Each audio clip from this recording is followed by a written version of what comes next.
Saludos amigos, amigas, cuánto placer reencontrarnos con ustedes en otro programa Derecho y Sociedad. Desde la biblioteca del Bufete Jurídico Licenciado José Cristino Rodríguez, para compartir con ustedes algunas ideas sobre derecho, no solo para la comunidad jurídica que nos sigue a través de UniTV, Canal 10, Teleesperanza, Canal 33 y otros medios de Multimedios Universal, sino también a través de las redes sociales, sobre todo de nuestro canal de YouTube, Derecho y Sociedad TV. Como siempre, acompañado del maestro, el profesor José Cristino Rodríguez. Saludos, profesor. Gran honor. Saludos, licenciado Ignacio Márquez, también profesor. El honor es mío compartir con usted y compartir con todo nuestro público selecto que sigue este programa. En verdad me siento muy orgulloso de compartir con usted. Cada día una entrega más del programa y me siento muy a gusto. Debemos sentirnos honrados de la calidad de nuestros seguidores, donde tenemos profesionales del derecho de todas las índoles, abogados, jueces, fiscales, estudiantes de derecho, personas que no estudian derecho pero que son amantes del derecho y de la justicia. Y este programa se transmite desde esta biblioteca que el profesor José Cristino Rodríguez suele llamar su sitio celestial, porque es una fuente de conocimiento, parte de los cuales nosotros nos animamos gustosos en compartir con nuestros televidentes y cibernautas. Así es, licenciado Márquez, este es un sitio que yo aprecio mucho, y bueno, la cosa de uno siempre la aprecia, pero aprecio mucho este sitio en particular porque cuando estoy dentro de, arropado por estos libros, yo respiro por la vena jurídica, y dicen es juris et de juris, lo que piensa, siente, vive y respira aquí en este lugar. Por eso lo llamo así, mi sitio celestial. A propósito, veo que usted en su cuenta de Twitter tiene una frase que dice que usted se autodenomina un obrero del derecho. ¿Cómo entendemos esa parte? Pienso que sí, Ignacio, porque usted también lo es, aunque usted no se autoproclame así. Porque yo pienso que el derecho es una disciplina que para usted ejercerla con cierto nivel y llevar su carrera con orgullo, que si, como dice don Ángel Osorio en El alma de la toga, que es famoso abogado español del siglo pasado, si un hijo suyo le dice que estudiar, usted siente el orgullo de decirle estudia derecho. Entonces, por eso me hago llamar o me autodenomino un obrero del derecho, porque el derecho no hay otra forma, Ignacio, de ejercerlo con cierta honorabilidad, si se quiere decir así o por decirlo de alguna forma, sino es concentrado día a día en el estudio constante e inseparable de los libros de derecho, observando a la gente que habla de derecho para usted aprender derecho. Entonces, por eso yo digo que el que quiere ser debe asumir la tarea de un obrero del derecho. No, y que además, desde que un ser humano es concebido en el vientre de su madre, desde la concepción, que es mucho decir, hasta mucho más allá de su muerte, estamos hablando de derecho. Todo lo que pasa en el transcurso de esa vida, desde que empieza su gestación, hasta mucho más allá de la muerte, obligatoriamente tenemos que hablar de derecho. Así es, pero el asunto de obrero del derecho es por la dedicación, y le digo a mis estudiantes en la universidad, es por la dedicación que tienen que hacer al estudio del derecho si quieren ser algo más que un profesional del derecho. Un profesional de derecho es un licenciado, un titulado, licenciado, doctor en derecho, un profesional de derecho. Ahora, si quieren ir más allá, tienen que hacer del derecho un sacerdocio. Y entonces, haciendo del derecho un sacerdocio, obviamente que entiendo que se convierten en obrero del derecho. Es un obrero que está el día a día labrando en su terreno para sacar fruto positivo de él. ¿Cómo lo hace un obrero agrícola? ¿Cómo lo hace un obrero de la construcción? Un obrero cualquiera. Entonces, profesor, Entonces, por eso digo, usted y yo no somos más que obreros del derecho. Entonces no es obrero del derecho aquel abogado que un autor de un libro, un día él está promoviendo su libro, amigo suyo, creo que juez, hoy día creo de la Suprema Corte, si no me equivoco, y está promoviendo un libro que había recién escrito y le dice a un abogado, mire este libro que yo acabo de escribir, y él dijo, ¿qué libro ni libro? Yo ando buscando comida. No, Ignacio, ese es un titulado en derecho. Pero Ese no es un obrero del derecho. No, imposible. ¿Qué imposible. libro ni libro? Yo ando buscando comida. Imposible, eso. Pero no. oiga, comía. Comía, sí. No, en verdad, nosotros tenemos que enseñar a nuestros jóvenes mucho talento que haya en las universidades, enseñarlo y enseñarlo quizás con el ejemplo, con la prédica o qué, el discurso forense, pero más con la práctica. Claro que sí, y no se dejen llevar, sobre todo aquellos que no son abogados, pero que escuchan historias, historias tristes y de poca reputación sobre algunos abogados.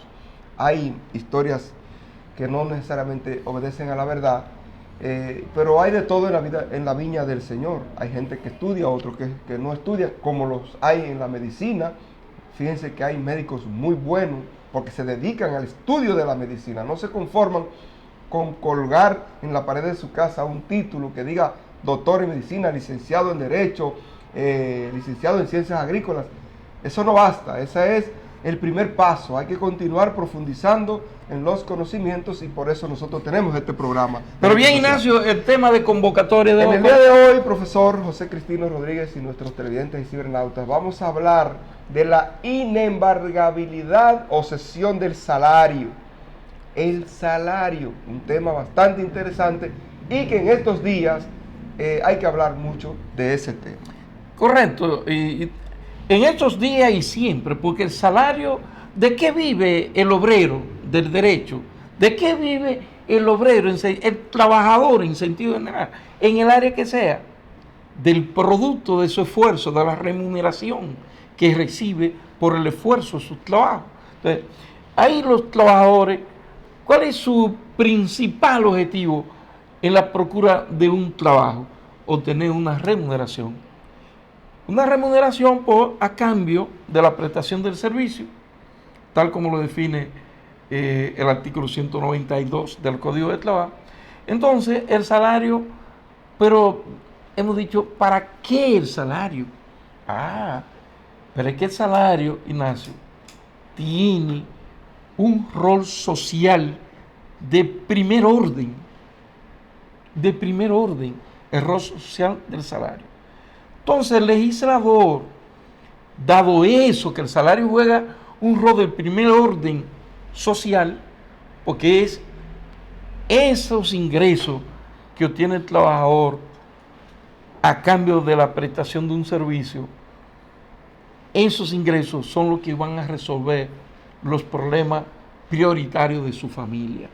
Y es tan importante que el mismo legislador en el Código de Trabajo, que es la norma, ¿no?, que regula esas relaciones entre empleadores y trabajadores, somete el salario a una serie de formalidades de las cuales no pueden ser manejadas de manera antojadiza por el empleador.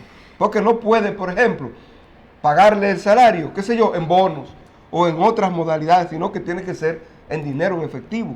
Claro, sin que eso impida que se lo pague con una cuenta de nómina, en una tarjeta de crédito, en un cheque, etcétera. Pero tiene que ser en dinero en efectivo, por decir, una formalidad del salario que no está al capricho de nadie, sino que el mismo legislador las establece en el Código de Trabajo. Y no es un asunto tampoco propio de la República Dominicana, ni que somos aislados en ser celosos, en ser proteccionistas con el salario.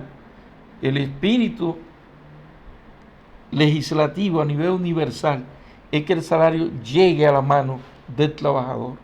Por eso es que el salario ha sido rodeado nacional e internacionalmente por una, le llamamos una coraza, una protección. De ahí viene el término la inembargabilidad y de ahí viene el otro término la prohibición de cesión del salario y de ahí viene el otro término también los no de cuento al salario salvo lo que el legislador ha entendido que pueden hacerse. Sí, es una protección, como usted dice, una coraza constitucional. Sí, sí, sí. Incluso del bloque de la constitucionalidad, porque está incluido en tratados internacionales de los cuales la República Dominicana es signataria. Mire, Funglode publicó este volumen de los tratados laborales.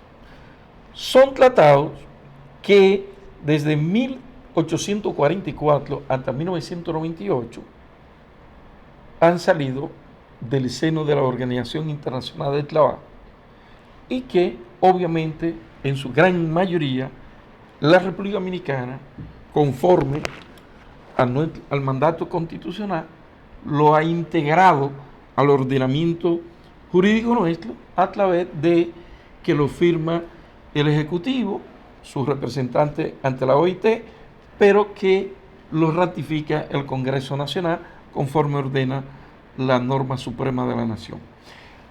El salario no ha sido un tema dejado de tratar. Nosotros tenemos el convenio 95 que trata sobre el salario. Convenio 95 es del 1 de junio de 1949. Más de medio siglo. Y nosotros, 11 años después, en el 60, el 10 de julio, nosotros ratificamos en el Congreso ese tratado. Y ese tratado, convenio número 95, en su trata el salario en sentido general, pero en el artículo 1 comienza definiendo qué entender por salario con un concepto bastante latus, bastante amplio.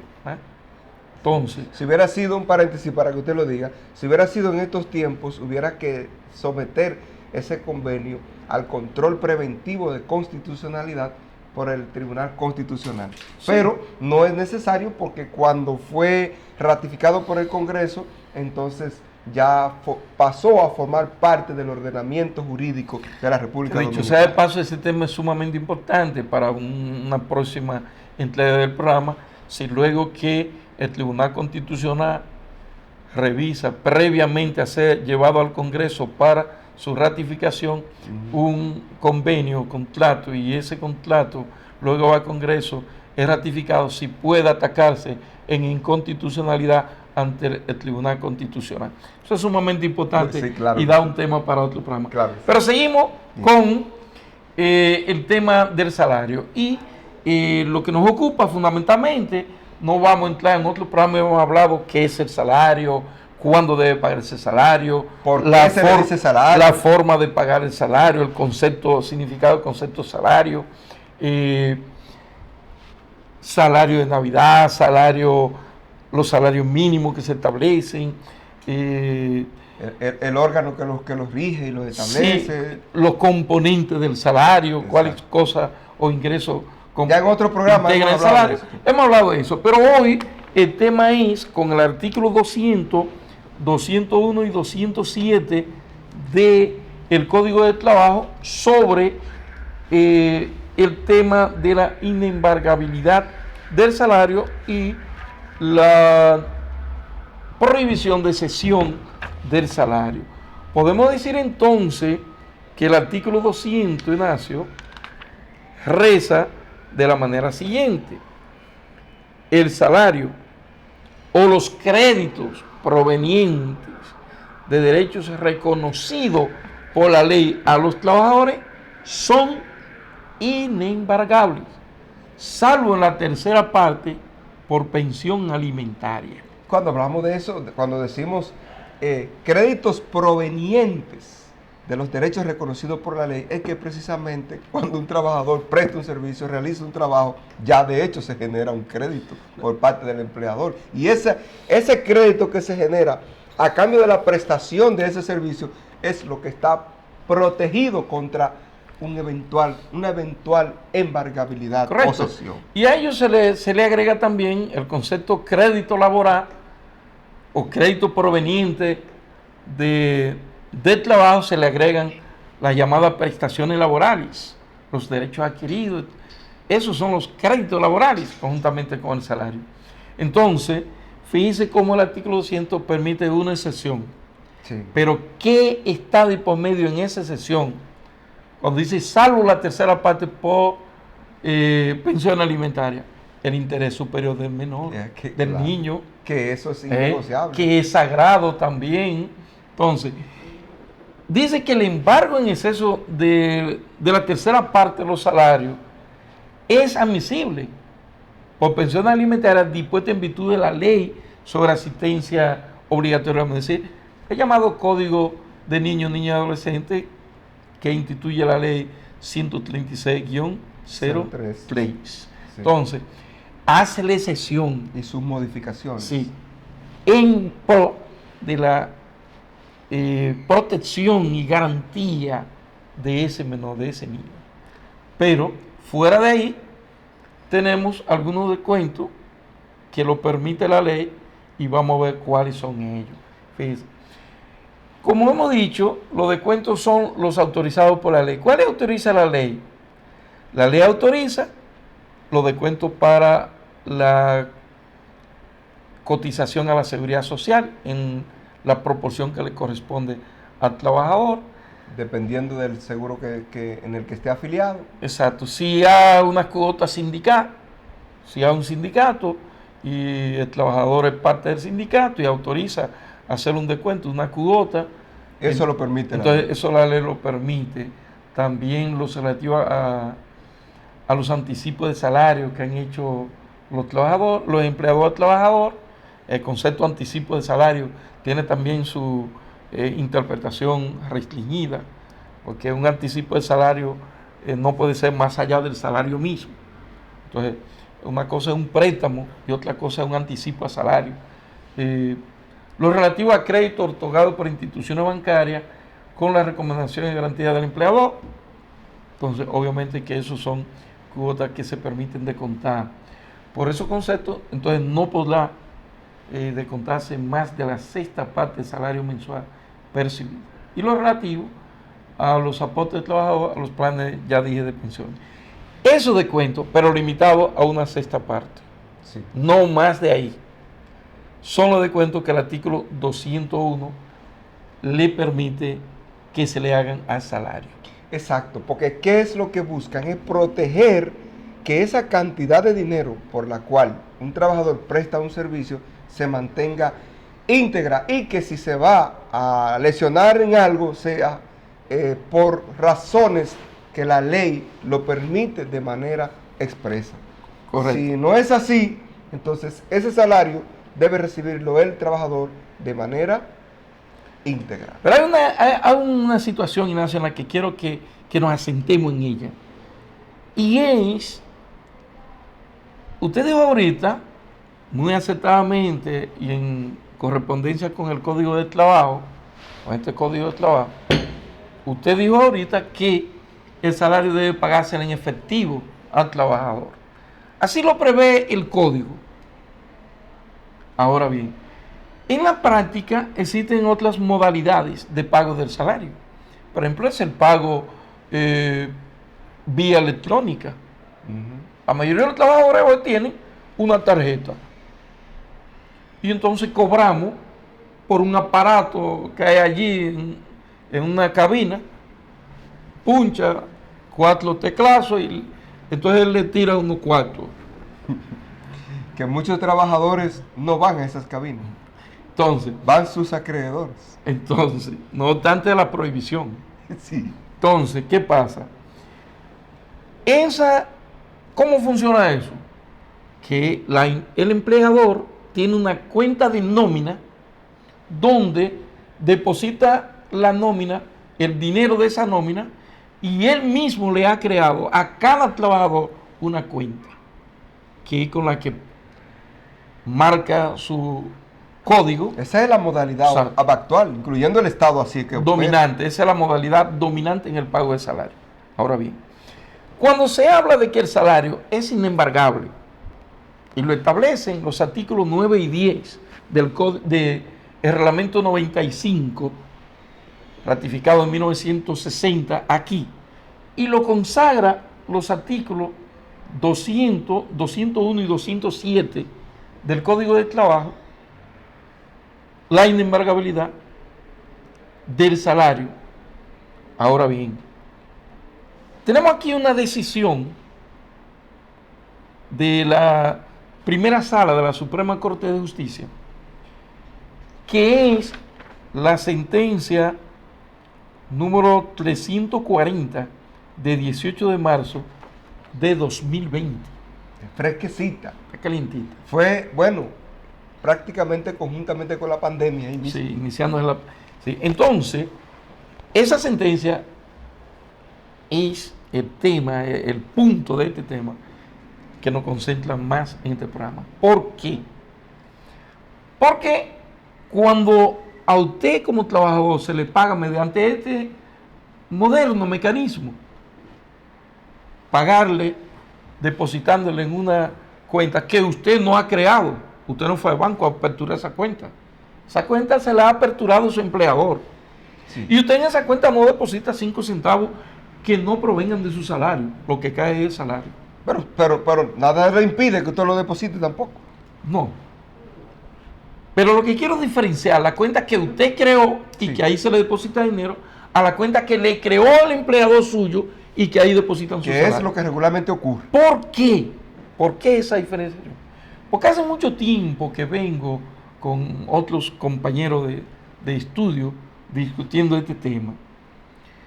Cuando llega a esa cuenta de pago de nómina por la que usted cobra, el salario sigue teniendo, o ese dinero sigue teniendo la categoría de salario, o ese dinero que cayó en esa cuenta deja de tener la categoría de salario. ¿Para qué esa deslindar esa situación?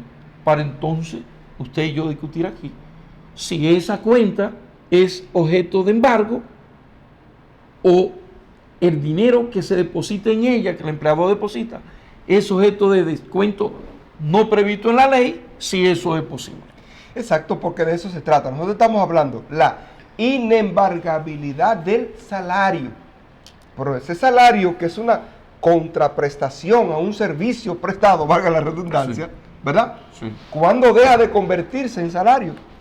Esa es la idea. ¿Qué usted opina cuando a usted le depositan en la cuenta que le creó su empleador, le deposita ahí el dinero de su salario que hace contar en la nómina? Yo pienso que desde el momento mismo en que el empleador me paga mi salario, sí, ya sea mediante una cuenta de nómina, ya sea mediante un cheque, ya sea mediante dinero en efectivo que me lo entrega, que dicho sea de paso, ese salario debe ser mensual, puede ser quincenal, puede ser semanal, lo que no puede ser en más de 30 días el salario, y eso lo establece la ley.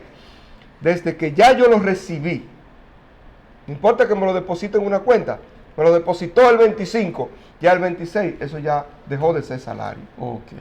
Dejó de ser salario. Si dejó de ser salario, entonces puede ser embargable. Si dejó de ser salario. Puede ser embargable. Pienso que sí. Sí. Porque cuando no es embargable, mientras está en la mano del empleador, que todavía no lo ha hecho efectivo en manos del trabajador. Y cuando yo digo en manos del trabajador, no me estoy refiriendo literalmente que yo lo recibí en mis manos. Si lo recibí en una cuenta que después que está depositado ahí, solamente yo puedo tener acceso a ese dinero. Solamente yo puedo tener acceso a ese dinero, ninguna otra persona. Ya eso es un dinero mío y yo con él hago lo que quiera. Sea pagar un préstamo, sea sacarlo para comprarme una ropa, sea para pagar las deudas que tengo en el colmado, en el supermercado. Ya eso es un dinero a mi uso y discreción, porque ni siquiera el empleador, después que lo deposita, puede hacer uso de ese dinero. Pues fíjese, Ignacio, que yo soy disidente del criterio suyo. Usted opina diferente. Si yo opino de eso se trata el derecho. Sí, claro, y eso es la riqueza del derecho. Yo pienso, y ha sido también tratado tanto local como internacionalmente, si ese dinero va a una cuenta que usted creó en tal institución bancaria y en la que usted hace depósito de otros dineros provenientes de otra fuente, no salarial, entonces sí entiendo que perdió la naturaleza de salario cuando cae ahí. Sin embargo, no opino así cuando la cuenta que es receptora de ese salario fue la que le creó su empleador y que solo se usa para eso. Hasta tanto ese dinero esté en esa cuenta, para mí tiene el timbrete de salario, con toda la coraza y la protección que, iniciando el tema, nosotros dijimos que tiene el salario por su rol social y su papel alimentario en la familia del trabajador. Y si se retiene este criterio, entonces obviamente se repudia que el mismo pueda tocarse vía un embargo o vía descuento no autorizado por el propio Código de Trabajo. Ahora bien, usted iba, parece, a emitir alguna opinión al respecto, ¿no? O sea, lo que quiero es, para reforzar lo que he dicho y que sostengo, el asunto es que ese empleador que me ha creado una cuenta y yo lo sé, que esa cuenta de ese salario diario, todo mes usted va a ir. Que esa cuenta está a nombre de Ignacio Antonio Márquez Aracena, portador de la cédula de identidad electoral, que dicho sea de paso, no puedo mandar ni siquiera a una persona de que a retirarme, ve y retírame el salario, toma mi cédula, ve y retírame. No puede hacer. Sí, si usted me da un poder, tendría que ser. En el cajero no, si usted me da, si yo le doy la cuenta, porque espérese, si me da la tarjeta y la clave. Ojo con eso, espérese, profesor. Déjeme decirle algo, porque, por ejemplo, usted me crea una cuenta a mí para pagarme. Y me la crea en el banco de reservas. Para yo poder tener acceso mediante una tarjeta de débito, yo tengo que ir al banco primero y llevar mi cédula y dar mis generales. Claro. Entonces ellos me van a emitir una tarjeta de débito. Esa tarjeta yo puedo decirle a Filiberto Rodríguez, aquí nuestro asistente: Filiberto, vaya a cualquier cajero, la clave mía es tanto, y retire. Exacto.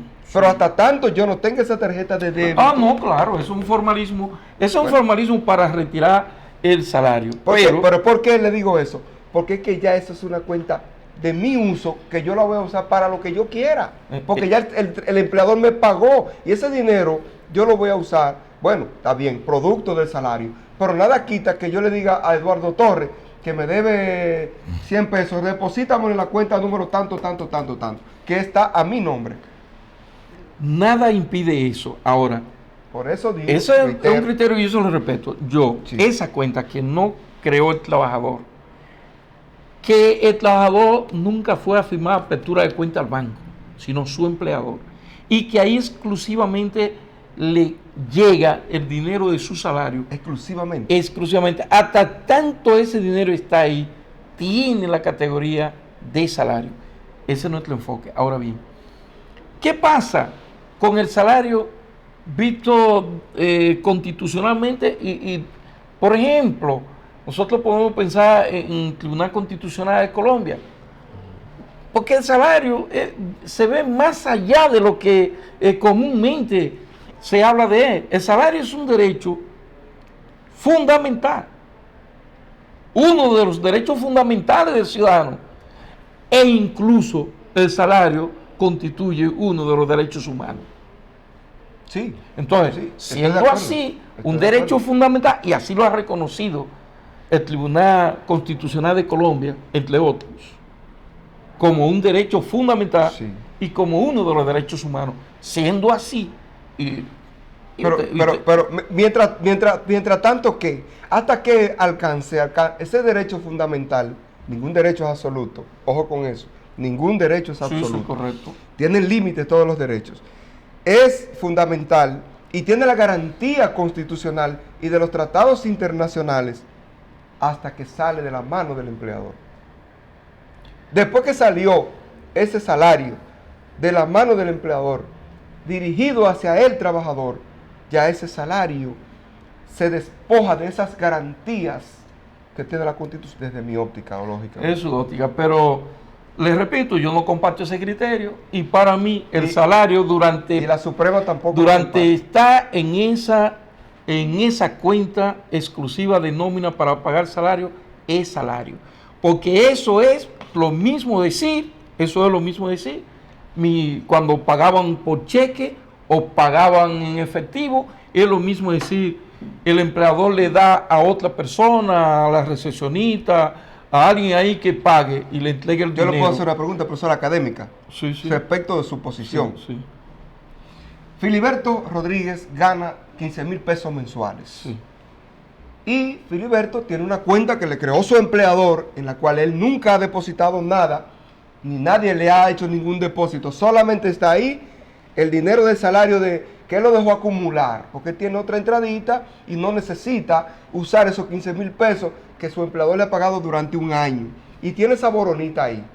Filiberto Rodríguez le hace un préstamo mediante un pagaré notarial a Carlito Cabrera Lamí y se comprometió a pagarle mensualmente una cantidad determinada. Y él no cumplió su obligación de pago.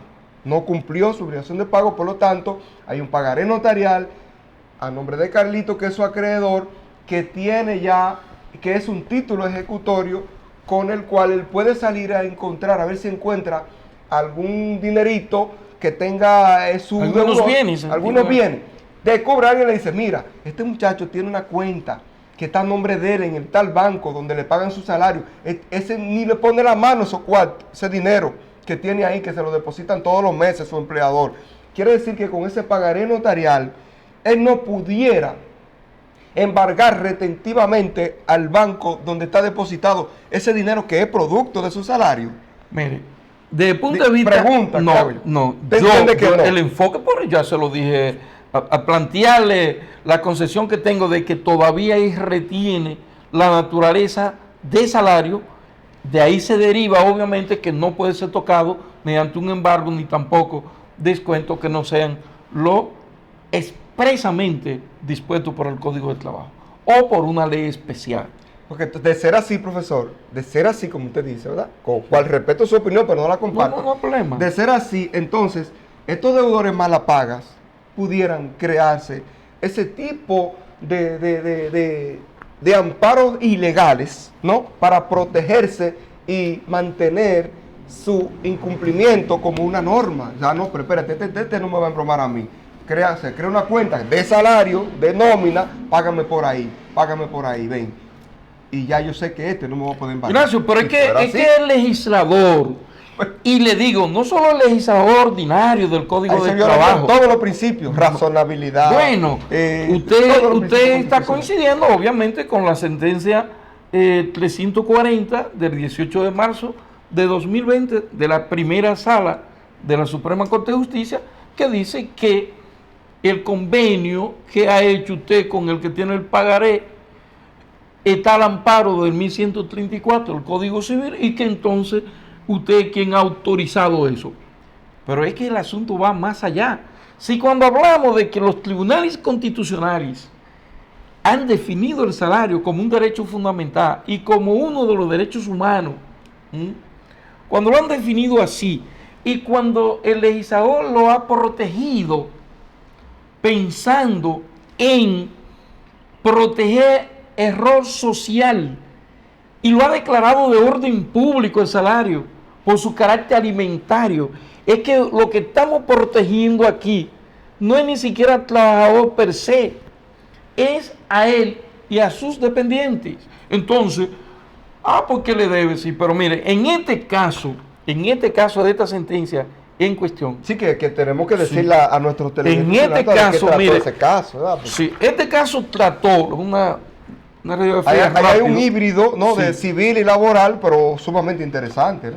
Sí, pero lo conoció la primera sala, que no tiene nada que ver con lo laboral. Perfecto. Lo conoció la primera sala. Y aquí la Corte de Trabajo, entendió que se podía embargar. y la Suprema también. Era de un trabajador de una institución del Estado, INESP, Sí, específicamente. Sí, específicamente. Y había firmado como fiador solidario al Banco de Reserva un préstamo. El deudor principal, Que nada tiene que ver con asuntos de relación laboral, en este caso. el deudor principal no pagó. El banco y los bancos, no solo ese, que le hacen firmar hasta la respiración a usted. Sí. Le hacen firmar 80,000 cosas. Contratos de adhesión, Sí. por cierto. Oh, claro que sí. Entonces, él había firmado una autorización para que descontaran de su cuenta, que en eso él no tenía, o de depósito, que él no tenía depósito, de cosas financieras, certificado financiero, que él no lo tenía, pero lo ponen a firmar que autoriza que de ahí lo descuente. Es por si un día cae ahí. El Banco de Reserva entonces le descontó casi por 2 años su salario. Sí. No le dejaba, era el nido vacío. Entonces, él demandó en daño y perjuicio. Sí. Y la Corte de Casación, Escúcheme, la primera el sala, fundamento de su demanda fue lo que nosotros hemos analizado, o sea, esos artículos del Código de pero él lo Trabajo. autorizó.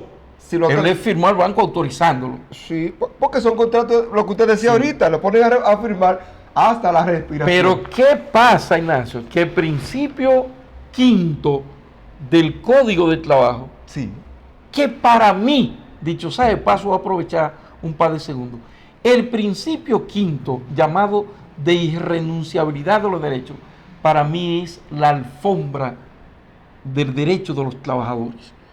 Ese es el soporte, ese es como la zapata del edificio, el protector de los derechos de los trabajadores. Es ese principio, oiga lo que dice. sí, porque lo cubre contra la Los, viveza de ciertos los derechos empleadores. reconocidos por la ley a los trabajadores no pueden ser objeto de renuncia o limitación convencional. Es nulo todo pacto en contrario. Entonces, si ahorita nosotros dijimos que el 200, el 221 y el 207 del Código de Trabajo prohíben que se embargue el salario de un trabajador, que se le hagan descuentos si no son los que están ahí expresamente o en una ley especial. Si hemos dicho que el salario tiene un carácter de derecho fundamental reconocido por los tribunales constitucionales y citamos de Colombia.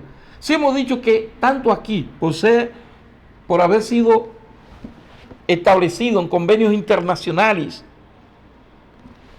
ratificado por aquí, si entonces eso ya pertenece a bloque de constitucionalidad,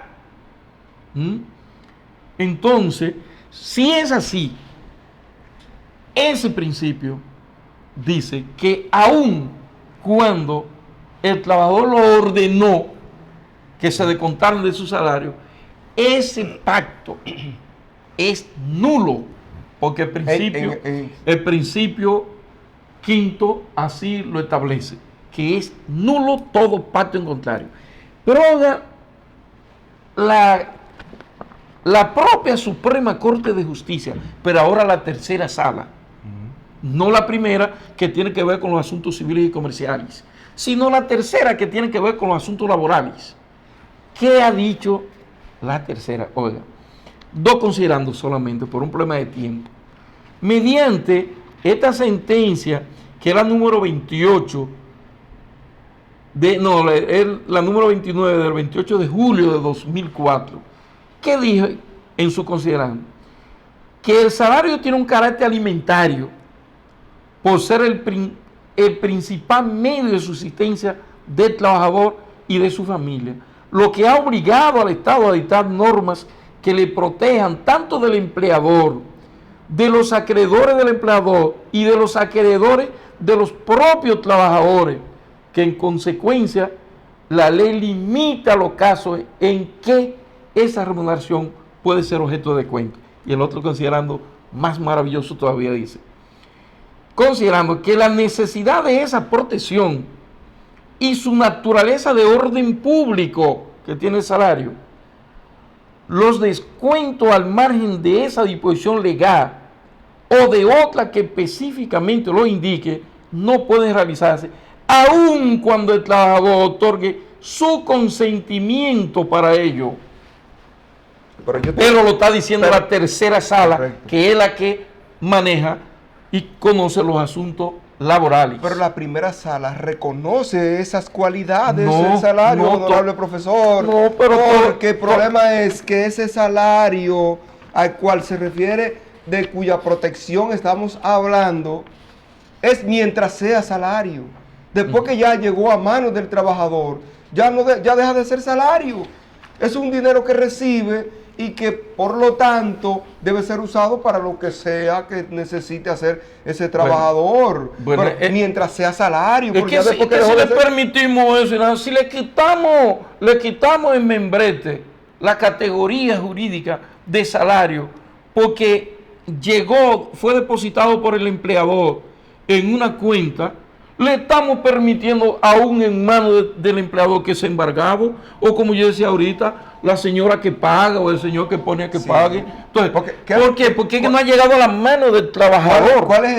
¿Cuándo que se prohíbe? ¿Cuándo es que esas prohibiciones a lo que se refiere en el artículo 200, 201, el mismo... Durante su salario. Durante ese salario. Entonces, es mientras está en manos del empleador. ¿Cómo es lo que yo no puedo hacer? Por ejemplo, una oposición a pago a un empleador porque ese trabajador me deba dinero. No, claro. Eso sí no se puede. No, pero es que sí no el tema en discusión es,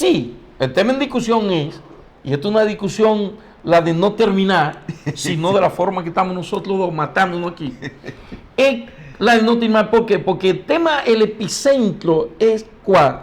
Si cuando el dinero cae en la cuenta que el empleador me aperturó para pagarme por ahí, si estando ahí el dinero ya no es salario, o si estando ahí el dinero es salario todavía, porque yo no lo he recibido. Entonces, a partir del concepto que usted se haga de eso, de la categoría de ese dinero al llegar a esa cuenta, a partir de ahí entonces sí va a ser, porque si ya llegó a la mano suya, ya sí, pues ya no es salario, ya es un dinero que usted tiene ahora. ¿Qué es lo que procura? ¿Qué es lo que se procura con la protección del salario? Es proteger el carácter alimentario de su rol social. Pero eso no puede en modo alguno, profesor, entiendo yo, disfrazarse, ¿no? Con actitudes incluso de mala fe.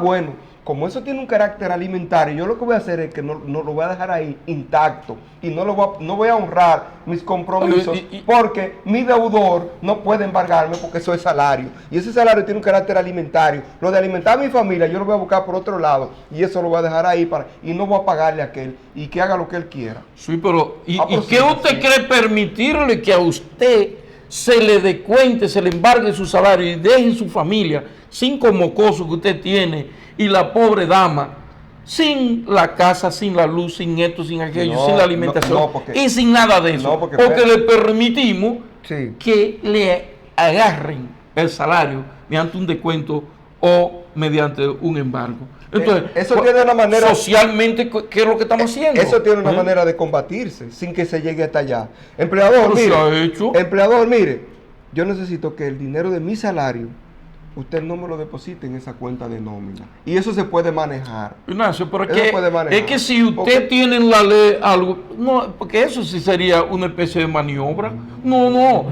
Ahora, si el salario se lo están depositando en una cuenta que usted no podemos dejar de terminar el programa y ver la motivación de la primera sala de la Suprema Corte de Justicia sobre este particular. No, pero ya se la dije, pero si usted quiere, la dije. Las motivaciones son que él autorizó al banco, que él firmó la autorización. Pero la Suprema también habla de que ya ese salario ya no es salario. Sí, pero habla esa primera sala, pero aquí en esta que le leí, habla la tercera sala y dice que no. Pero no se refiere, va a tener que crearse de manera jurisprudencial algo más claro para llenar esa inquietud que tiene el profesor, en el sentido, porque aún esas referencias jurisprudenciales que usted acaba de mencionar, no le dice a usted de que después que se crea una cuenta en un banco y que el empleador pagó, sigue siendo salario. Eso no es lo que dice la protección del salario. Lo que dice el artículo 200, no, y que aunque usted autorice, no puede descontarle su salario. Aunque lo autorice, claro, porque es irrenunciable el derecho laboral. Por eso le digo, Ignacio, que el epicentro de la discusión es si cuando se deposita en su cuenta de nómina para que usted vaya y cobre ahí. El cajero es su empleador en ese momento, para que usted está yendo a cobrar. El cajero es como la caja de la empresa, como el tesorero de la empresa, que usted va y cobra ahí. El cajero lo ha sustituido, pero el dinero sigue siendo el mismo. Usted no va a cobrar un chele más del salario, es su salario ahí. Pero que siempre ese salario es mientras está en manos del empleador. No es que estando en el cajero, es la mano del empleador. O sea que después que el empleador paga mediante esa cuenta de nómina, el empleador puede decirle, espérese que yo deposité 5,000 pesos, nada más eran 3,000, déjeme 2,000 atrás. No puede hacerlo. Yo pienso que si incurre en un error, por ejemplo, supóngase que yo gano, porque si fuera así, yo gano 25,000 pesos y usted gana 50. Y en la cuenta que el empleador aperturó para usted y para mí, los 50 caen en la cuenta mía y a usted le caen 25. No puede el empleado decir, espérese banco, fréneme eso ahí, póngame el impedimento a que retiene ese dinero porque se incurrió un error. Devuélveme la nómina porque el trabajador que gana 25 se le pusieron 50 y el que gana 50 le pusieron 25. Hay que dejar ese error porque él no puede tocarlo. No, él llama al banco y bloqueame eso ahí. Y hace la enmienda para que el que va a recibir su justo salario y el otro también. Pues ya yo lo mandé al banco, ya no puedo. No, debemos investigar eso, pero creo que si después que están en esa cuenta solamente tiene acceso ese trabajador. No, Ignacio, esa cuenta tiene acceso el empleador que fue que la creó. ¿A quién es que la alimenta? Pues si fuera así, imagínese usted, que después que yo deposité un dinero, déjame lo sacar otra vez. No, ¿para qué está la protección de la ley? Sí, porque cae entonces, pero Ignacio, es que no puede ser así, porque eso es de conocer el 720 de este mismo código, 721 y 722, que establecen el derecho penal laboral. Y el no pago de salario es una falta muy grave. Claro, el no pago. Pero si usted lo retira, no lo está pagando. Por lo tanto, no puede retirarlo. No puede por eso, porque incurre en eso, porque está obligado a pagar. Pero el cajero en ese momento es el empleador. Fíjese, ese es el enfoque mío. Fíjese esta partecita de la motivación que hace la Suprema Corte de Justicia. Claro está, es la primera sala, pero igual son jueces muy estudiosos. Muy civilistas. Sí, muy civilistas, pero a la vez también protegen derechos fundamentales. Dice que resulta conveniente tener en cuenta que la protección que los principios, dentro de los cuales está el principio de irrenunciabilidad, sí, y el conjunto de disposiciones del Código de Trabajo establecen a favor del trabajador son frente al empleador. Por el estado de subordinación en que se encuentra una relación a aquel, con miras a evitar cualquier situación de desventaja derivada de su posición y que pueda constituir una disminución de sus derechos básicos. O sea, esa protección son frente al empleador. Ajá, pero mire aquí, Ignacio, es en manos de ese empleador contra el cual no procede ningún tipo de embargo ni cesión de ese salario. Ese empleador tiene que proteger con su vida el salario que debe pagar a ese empleador, a ese trabajador, perdón. Pero mire aquí no dice frente a su empleador, ahí dice frente al empleador, a los acreedores del empleador y a particulares acreedores del trabajador, dice la Suprema. Pero mientras el salario está en manos del empleador. Y pues volvemos a lo mismo. Entonces, es un círculo vicioso. Estamos partiendo, el enfoque mío es que ahí todavía hay salario. Ahora el enfoque suyo es que ahí ya no es salario. Sí. Y si no es salario, es un patrimonio de mi deudor y puedo embargárselo. Sí. Pero eso va a depender del criterio que se tenga en cada caso. Porque en esta decisión es el criterio que ellos parten. El criterio suyo. Habrá que ver, por ejemplo, esa decisión. Sí. La parte que resultó que perdió la causa, ¿no? Podría someterla ante una revisión ante el Tribunal Constitucional, a ver si el Tribunal Constitucional emite una sentencia en la que varíe ese criterio que está emitido por la Suprema Corte de Justicia, que es con el cual yo estoy de acuerdo, usted no está de acuerdo. Yo no estoy de acuerdo. Y tiene todo yo no estoy de acuerdo porque si permitimos eso es permitir que lo que se ha dicho desde el principio quinto de la irrenunciabilidad de los derechos. Si permitimos porque el trabajador firmó que le lleven el salario, la familia está desamparada totalmente. Y el rol alimentario del salario hay que quitarlo de ahí. Y el orden social del salario hay que quitarlo de ahí. Y la coraza de protección al salario hay que olvidarse de ella. No. Si cogemos ese principio y si decimos que todavía el trabajador no ha visto el salario y no lo va a ver porque se lo embargaron, él no lo ha visto el salario, entonces, si vamos a hacer eso, entonces le quitamos toda esta parafernaria de protección al salario y nos olvidamos de la familia que está esperando la solución de su problema con ese salario. Ahora, repito, cuando ya llega a la mano del trabajador, ahí sí. Pero va a depender de eso. Esta sala partió de que ya ahí eso no es salario.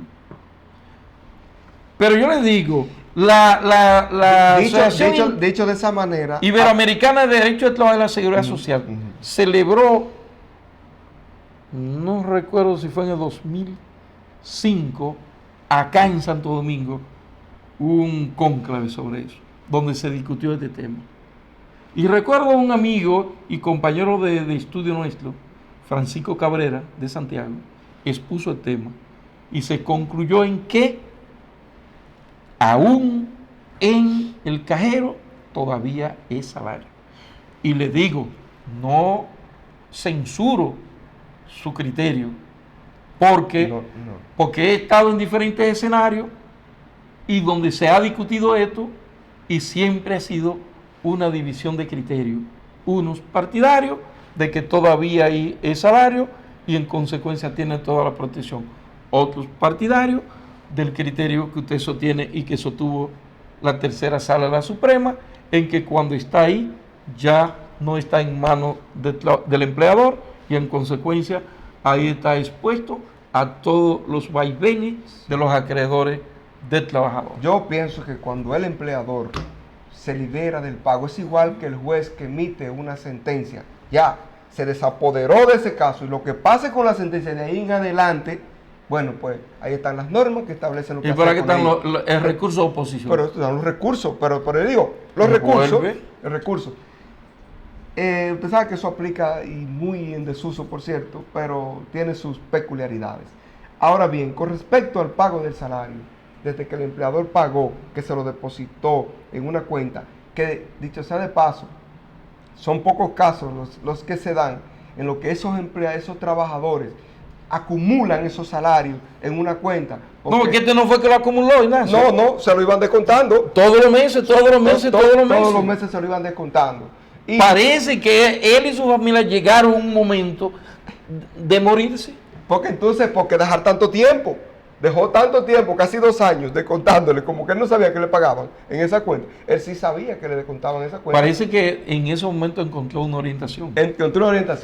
Pero después y primer grado acogió y sancionó al banco. Sí, lo sancionó. Y lo ordenó. Y la corte ordenó a depositarle los dineros que había descontado de su salario.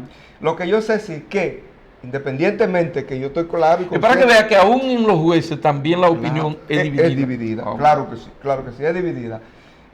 Va a tener que seguir la Suprema Corte de Justicia, sobre todo la tercera sala, ¿no? La tercera sala. Creando criterios jurisprudenciales, sea fortaleciendo este criterio de la primera, que fue ahora en marzo pasado apenas, o sea, diciendo lo contrario hasta que se haga entonces ya un uso y una costumbre definiendo la situación. Pero yo mantengo la posición de que después que el empleador pagó, ya sea una cuenta de nómina, o ya sea de manera personal al trabajador, o ya sea mediante cheque o la modalidad que sea, ya deja de ser salario. Y yo sostengo y reitero mi criterio. La discusión seguirá. En el dinero, en la cuenta especial que la creó el empleador y que él depositó ahí, y yo, trabajador, no he recibido todavía el pago de mi salario, para mí está en poder del empleador, yo no he cobrado, no se me puede tocar ese salario más que con los descuentos que autoriza el código. Y si me llegara un caso, volviera a la Suprema y ojalá pudiera ser por la tercera sala. Porque incluso el trabajador, cuando le pagan por esa cuenta de nómina, lo que es simple, el mismo día que le pagan, al día siguiente va y saca su dinero y ya nadie se lo va a embargar. O sea, ¿por qué hay que dejarlo ahí? Pero tenemos este caso. Sabiendo que tiene unos deudores atrás que están... No, Ignacio, pero en este caso no son unos deudores atrás. Este caso es que no le permitían cobrarlo porque era en el mismo banco, donde el mismo banco es el que tiene la cuenta. En este caso no fue un embargo, fue un descuento, un retiro de su dinero. No fue un embargo. Autorizado por él. Sí, pero que el principio quinto dice que lo que se reputa nulo.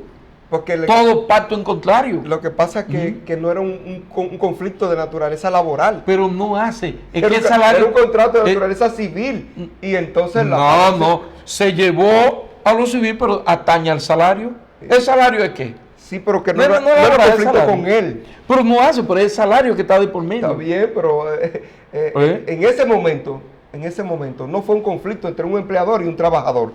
Y claro que no. Por eso se le dio más prioridad. Pero se está afectando la parte medular del contrato de trabajo, que es el salario. Pero en este caso no había un conflicto por un contrato. Pero es si es salario o no es salario la discusión. Sí. Si no es salario, el procedimiento civil y todo el andamiaje de derecho civil. Bueno, señores, de esta manera, para que ustedes vean, eso es el derecho. Sin llegar a acuerdo. Tenemos que ponerle fin a este problema. Y darle seguimiento. Y cuando aparezca otra sentencia distinta a esa, se la vamos a traer por acá. Vamos a hacer otro programa analizando los fundamentos de esa sentencia o de ese cambio jurisprudencial, porque hasta ahora predomina ese criterio que los jueces no están obligados, pero si siguen la unidad de la jurisprudencia, deben llevarse de lo que dijo esa sala de la Suprema Corte de Justicia. Muy bien. De esta manera llegamos a la parte final del programa. Sigan investigando, denle seguimiento a ver con lo que pasa con respecto a este tipo de criterios que son tan controversiales en la comunidad jurídica nacional. Y le decimos también a nuestros seguidores del programa que vamos a estar muy atentos a las opiniones que ustedes emitan por las vías que ustedes lo saben hacer sobre este tema y sobre todos los temas que se tratan aquí. Vamos a estar muy atentos, haya un personal dedicado a eso para darle en su momento y por la vía correspondiente su respuesta a sus inquietudes. Gracias por plantearnos todas las inquietudes que uno ve a menudo en nuestra página respecto a los temas que por aquí tratamos.